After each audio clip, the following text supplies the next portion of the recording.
Y se llegó el día más esperado. ¿Qué pasó, amigos y amigas?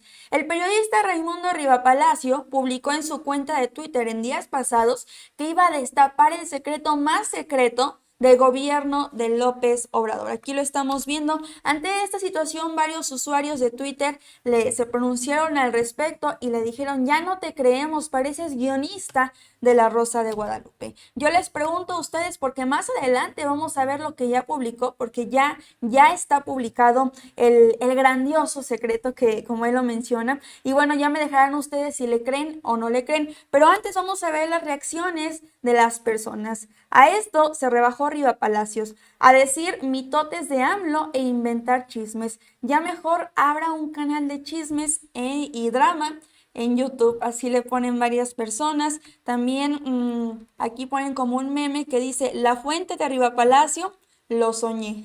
Así se manifiestan algunas personas. Aquí los inventos de Riva Pagado, periodismo del corazón.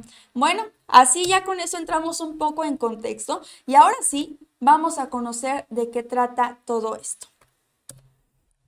Ante el poco interés presidencial por atacar a los grupos mafiosos, el grupo de judicialización cambió de objetivos. Su prioridad serían políticos, funcionarios o empresarios. Así empieza esto.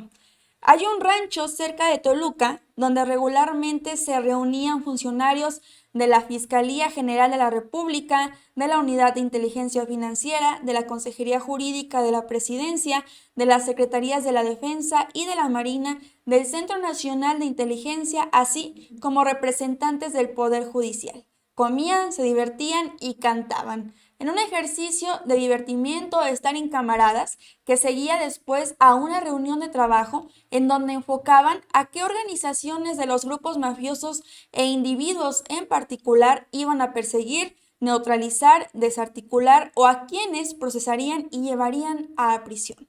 Oficialmente, ese equipo no existía y es uno de los secretos más fuertemente guardados en el gobierno de López Obrador.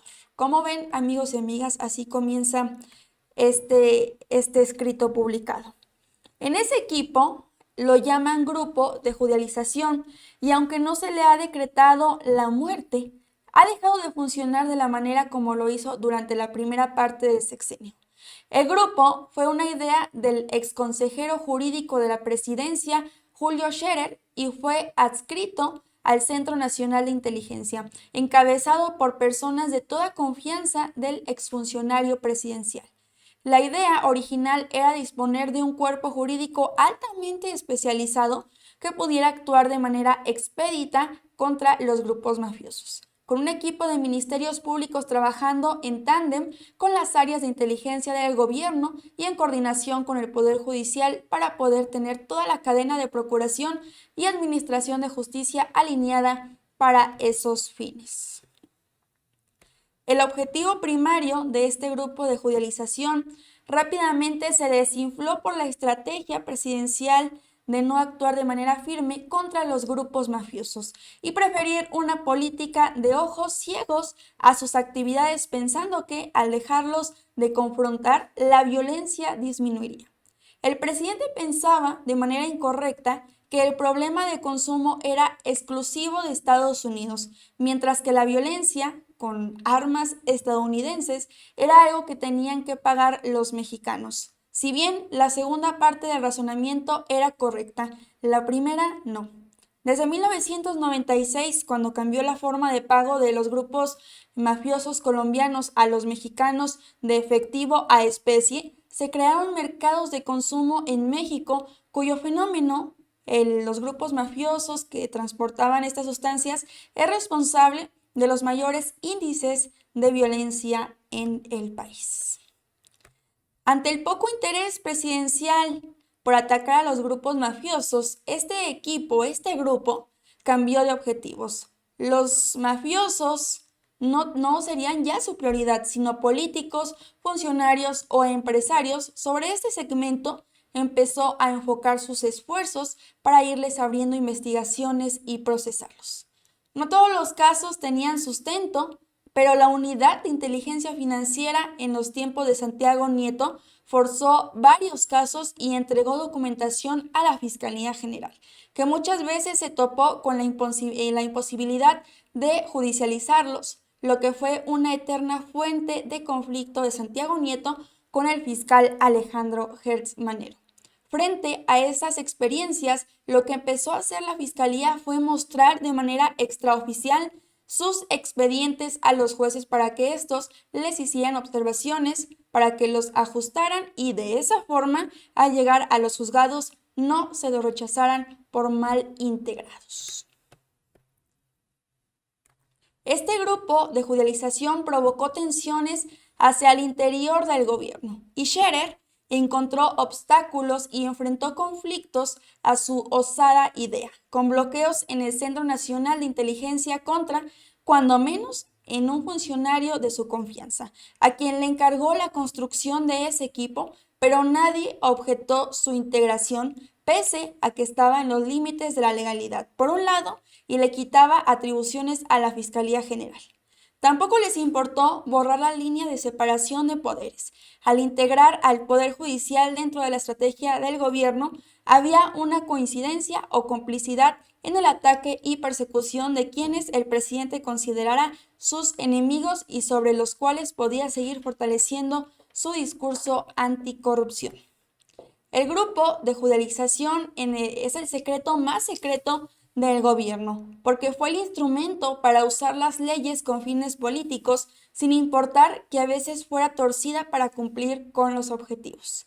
La lógica no era tanto la aplicación de la ley y salvaguardar el Estado de Derecho, sino alinear todo detrás de los deseos del presidente y al mismo tiempo cuidar que no trascendía la falta de autonomía e independencia de la Fiscalía General y de la alta jerarquía en el Poder Judicial.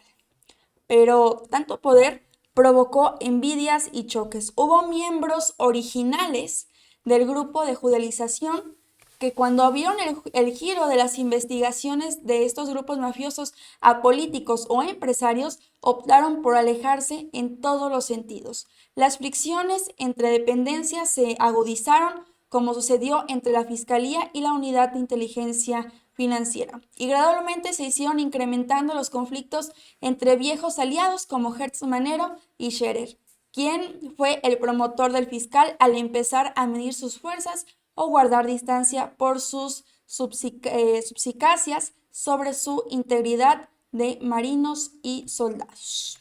El diseño del grupo de judicialización no sirvió para enfrentar a los grupos mafiosos, pero resultó muy útil para la persecución política. Detrás de él se ocultaron ambiciones políticas y abusos de poder, pero en la perversión llegaron a la penitencia. Viejos aliados son ahora enemigos y mantienen un enfrentamiento entre muros. Hay choques muy públicos como los de Hertz Manero contra Scherer y Santiago Nieto, pero no son los únicos. Hay conflictos intramuros en el gobierno, pero también enfrentamientos entre poderes. El grupo quedó acéfalo, pero el daño infligido es profundo. Una externalidad de ese diseño es la falta de autonomía de la Fiscalía, reconocida implícitamente en estos días por el presidente al admitir que su exconsejero jurídico, no el fiscal, negociaba con imputados políticos y empresariales acuerdos de reparación de daños siguiendo sus instrucciones. Hertz Manero ha recogido lo que dejó a medias Scherer con los acuerdos de reparación y se ha vuelto en su contra otra expresión de deterioro no solo de las leyes sino del gobierno federal. Pero bueno, como dice nuestro presidente, el que nada debe, nada teme. Ahora sí que sigan hablando lo que todos quieran. Muchísimas gracias por haberme acompañado aquí en las noticias en corto. Recuerden, los saludo a su amiga Jimena Castañeda y nos vemos mañana en un siguiente video.